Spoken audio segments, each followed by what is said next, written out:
இந்த ரசகுல்லா இல்ல ரசகுல்லா, அத கையில எடுத்தா எப்படி ஜீரா டக்கு டக்கு டக்கு டக்குன்னு சுட்டுமோ அதே மாதிரி நீ பண்ண போற கேசரியில நெய் டக்கு டக்கு டக்கு டக்குன்னு சுட்டணும்.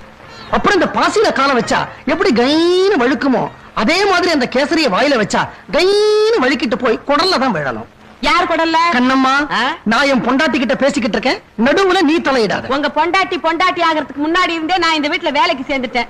உடம்பு பூரா சக்கர வியாதி, மொச்சுக்கிட்டு இருக்கு. இந்த லட்சணத்துல கேசரியில ஐயாவுக்கு நெய் டக்கு டக்குன்னு சொட்டணும். கண்ணம்மா, நீ சும்மா இருக்க மாட்ட.